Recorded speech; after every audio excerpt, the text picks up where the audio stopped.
अस्सलाम वालेकुम स्टूडेंट्स, मैं हूं इज़्ज़ा बतूल। उम्मीद करती हूं आप सब बिल्कुल ठीक ठाक होंगे। आज की वीडियो में मैं जो आपके साथ टॉपिक शेयर करने लगी हूं, स्टूडेंट्स की जो प्रॉब्लम्स मैं शेयर करने लगी ना, यकीन जानिए ये मसला हर स्टूडेंट के साथ होता है, लेकिन हम लोग डिस्कस नहीं कर पाते, हम इस परेशानी का सलूशन नहीं फाइंड कर पाते।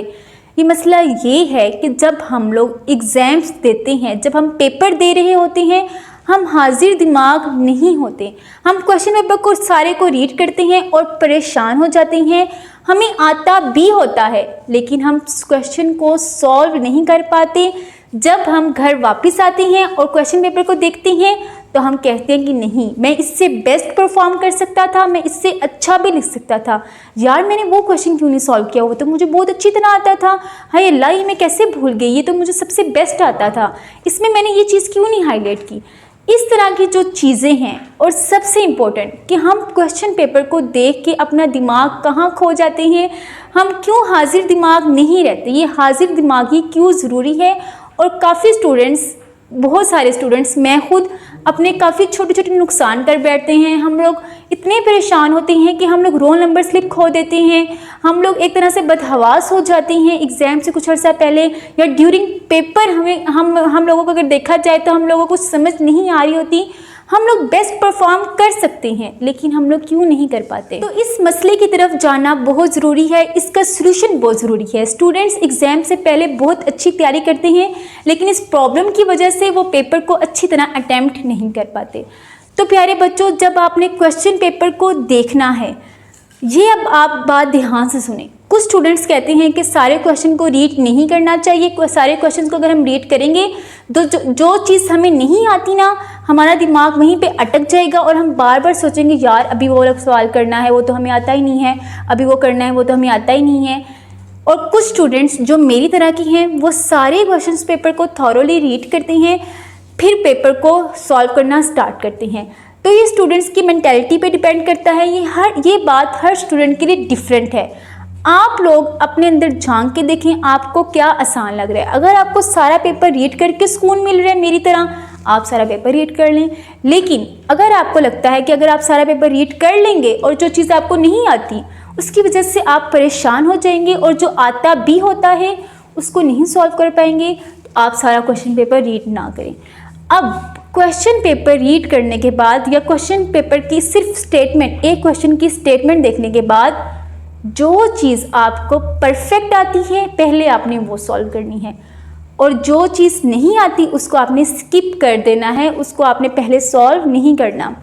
जैसे फॉर एग्जांपल एक क्वेश्चन है जिसमें से टोटल 10 क्वेश्चंस हैं और आपने 7 अटैम्प्ट करने हैं।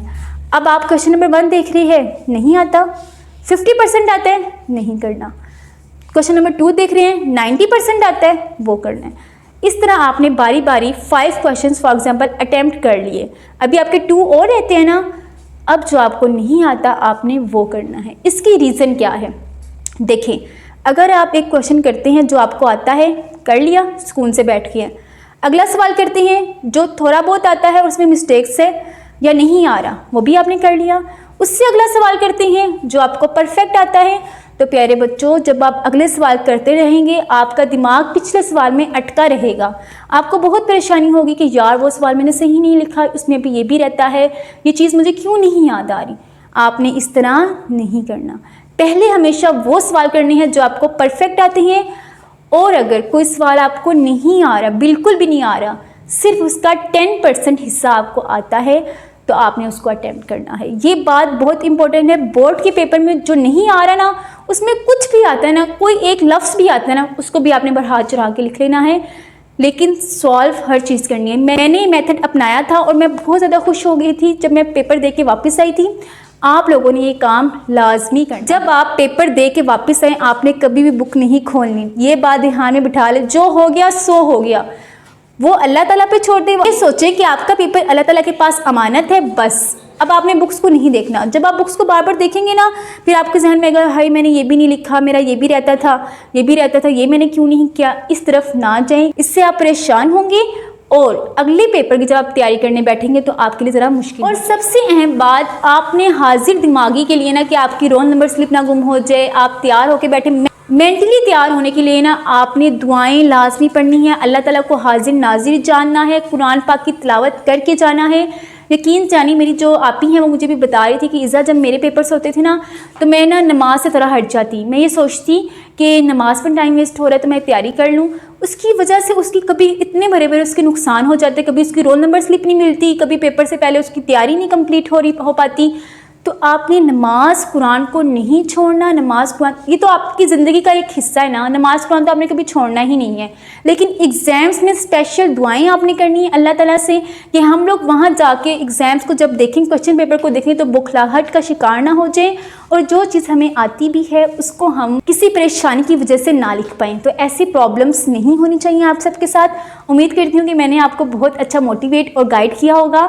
मैं बहुत ज़्यादा इस मसले की वजह से मैं खुद बहुत परेशान हो जाती थी, लेकिन अब आप सबके साथ शेयर कर लिए ना तो अब मुझे यकीन है कि आप सबको इस तरह की परेशानी का सामना नहीं करना पड़ेगा। आज के लिए इतना ही। एग्ज़ाम्स की अच्छी सी तैयारी करें। अल्लाह ताला आप सबको कामयाब करें। अपना ढेर सारा ख्याल रखें। अल्लाह हाफिज़।